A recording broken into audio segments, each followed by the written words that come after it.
கங் கணபதியே நம. அனைவருக்கும் வணக்கம். கந்த புராணத்தின் இந்த பதிவை உங்களுடன் பகிர்ந்து கொள்வதில் மிக்க மகிழ்ச்சி அடைகிறேன். இச்சா சக்தியாகிய வள்ளியும் கிரியா சக்தியாக தெய்வானையும் விளங்க ஞானவேல் தாங்கி மயில் வாகனத்தில் வலம் வரும் முருகப் பெருமானை நம் மன வாகனத்தில் ஏற்றி வைப்போம். 16 பேறுகளையும் தன் 12 கைகளாலும் வாரி வழங்குவான் நம் வடிவேலன். கந்த புராணம் 7 உபதேச காண்டம். அதில் 91 கந்த புராணம் கேட்ட பலன். சூதமா முனிவரே, இன்றைய தினம் முதற்கொண்டு தாங்களே எங்களுக்கு குருவாகவும் பிதாவாகவும் ஆகிவிட்டீர்கள். உலகிலுள்ள சகல ஜீவராசிகளுக்கும் தாய் தந்தையராக விளங்குபவர். வெறும் சரீரத்தை மட்டுமே உண்டாக்கிவிடும் தன்மை படைத்தவர்களாக இருக்கிறார்கள்.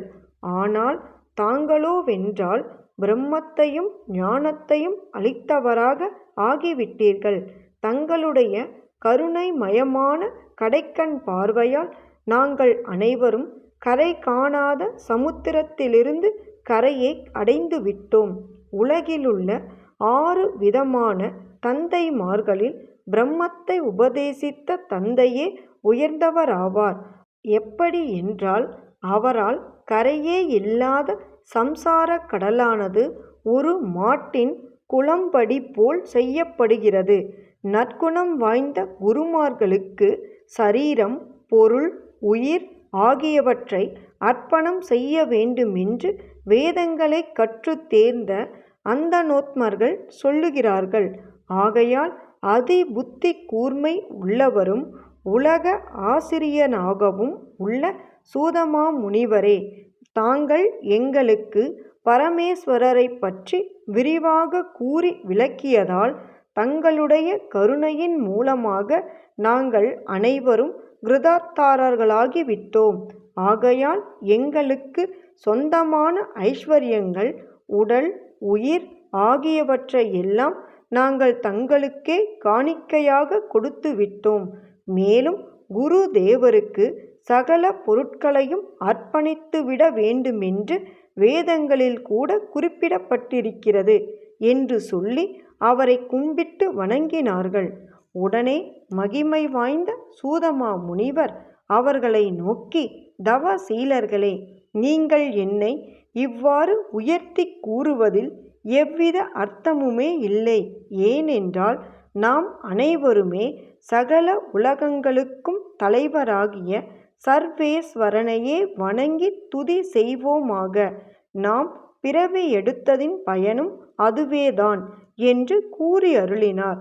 அதை கேட்டதும் சௌனகர் முதலான முனிவர்கள் அனைவரும் ஸ்ரீ சிவபெருமானை தியானித்து வணங்கி வழிபட்டார்கள். அப்போது தயாநிதியாகிய மகாதேவர் பார்வதி தேவியோடு கூட தம் ரிஷப வாகனத்தின் மீது ஏறியமர்ந்த வண்ணம் தம் அருமை குமாரர்களான ஸ்ரீ விநாயகப் பெருமான், ஸ்கந்த பெருமான் ஆகியவர்களோடும் தேவேந்திரன் முதலான சகல தேவகணங்களோடும் அம்முனிவர்களுக்கு மத்தியில் காட்சி தந்தருளினார். அப்போது தேவர்களும் கந்தர்வர்களும் யக்ஷர்களும் உரகர்களும் ராட்சர்களும் அப்பெருமான் மீது மலர் மாரி பொழிந்து மகிழ்ந்தார்கள். தேவ தந்துபி வாத்தியங்களோ வான வீதியில் சமுத்திர ஓசைக்கு நிகராக முழங்கின. தேவர்களோ வானவெளியில் இருந்த வண்ணமே ஆயிரக்கணக்கான நிஸ்ஸானம், டிண்டிமம் முதலான வாத்தியங்களையும், கோடிக்கணக்கான திமிலம், கோமுகம் முதலான வாத்தியங்களையும், சங்கம் என்கிற எண்ணிக்கையுள்ள சங்க வாத்தியங்களையும், பத்மம், அற்புதம் என்னும் கணக்குள்ள கொம்பு வாத்தியங்களையும், மகாபத்மம் என்னும் கணக்குள்ள டாகினி வாத்தியங்களையும், சிறிய வாத்தியங்களையும், கோடிக்கணக்கான மிருதங்கம், தாளம், படகம் முதலான வாத்தியங்களையும் பெருமளவில் முழக்கினார்கள். ஆனால் இப்படிப்பட்ட பெருமுழக்கமும் சமுத்திரத்தையே வென்றுவிடக்கூடிய காந்தியை கொண்ட தந்துபி வாத்தியங்களின் இரைச்சலினால் அடங்கியொடுங்கி விட்டது.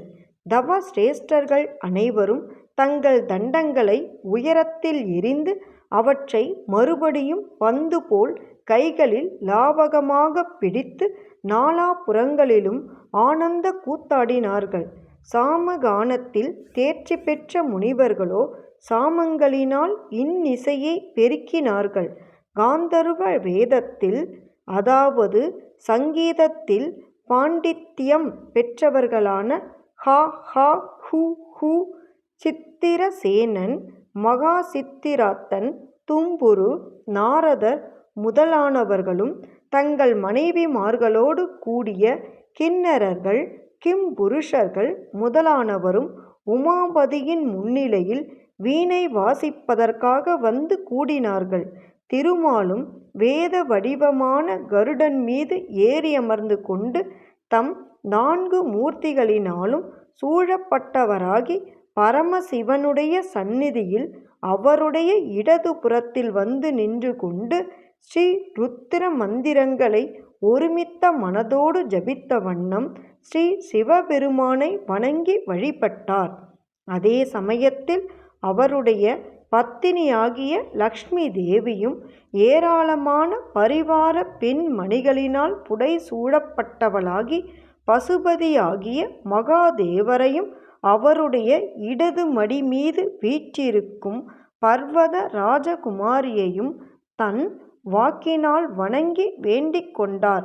திருமாலின் அம்சங்களான சங்கம், சக்கரம் முதலானவைகளினால் காட்சியளிக்கும் விஷ்ணு கணங்கள் உமாபதியின் அருகில் நின்ற வண்ணம் அவரை வணங்கி துதித்தார்கள். பிரம்மதேவரும் தமது பத்தினியான சரஸ்வதி தேவியோடு அன்ன வாகனத்தின் மீது ஏறிக்கொண்டு அங்கு வந்து சேர்ந்து பரமேஸ்வரரின் பாதார விந்தங்களை பக்தி பெருக்கோடு வணங்கி நமஸ்கரித்தார். பிரம்மதேவனுடைய கணங்களும் 9 பிரஜாபதிகளும் சௌனகாதி முனிவர்களோடு கூட பெருமானை வணங்கி வழிபட்டு வேண்டிக் கொண்டார்கள்.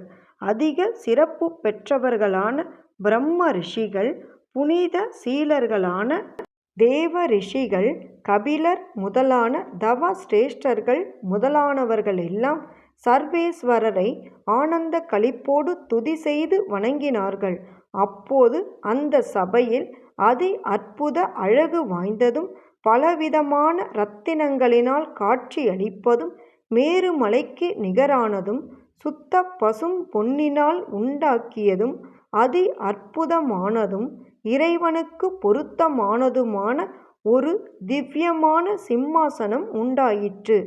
அந்த சிம்மாசனத்தில் மகேஸ்வரர் தம் தேவியோடு குமாரர்களோடும் கம்பீரமாக உட்கார்ந்து கொண்டார். அப்போது ருத்ர கன்னிகைகள் அவருக்கு கோடிக்கணக்கான விலை மதிப்பிட முடியாத சாமரங்களினால் பரிவுடன் விசிறினார்கள்.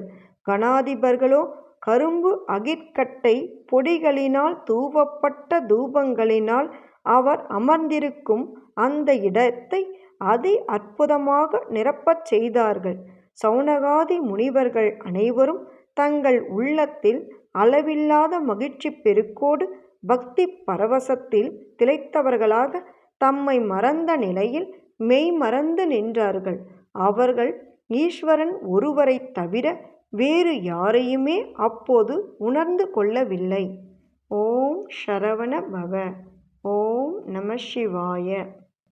எண்ணிய பொருளை அருளச் செய்யும் கந்த புராணத்தை காதலுடன் இப்புவியில் படிப்போர், கேட்போர், நினைப்போர் யாவரும் பசு, பத்தினி, உறவினர், புத்திரன் ஆகிய அனைவரோடும் ஆனந்த வாழ்வை வாழ்ந்து இந்திரனைப் போல தலைமைத்துவமும் இன்பமும் மிக்க வாழ்வையும் வாழ்ந்து இறுதியில் பரமானந்த நிலையாகிய சிவபத பேரும் பெறுவர். வேலும் மயிலும் சேவலும் துணை. கந்த புராணத்தின் தொடர்ச்சியை தொடர்ந்து கேட்க நமது ஆர்கேஎன் காலம் சேனலை சப்ஸ்கிரைப் செய்து பெல் ஐகானையும் கிளிக் செய்யுங்க. இந்த பதிவினை நமது ஆன்மீக அன்பர்கள் அனைவருக்கும் மற்றும் புராணங்களை கேட்க விரும்புபவர்களுக்கும் ஷேர் செய்யுங்க. பிடித்திருந்தா மறக்காம லைக் பண்ணுங்க, கமெண்ட் பண்ணுங்க. தொடர்ந்து கேட்பவர்கள் அனைவருக்கும் எனது மனமார்ந்த நன்றி.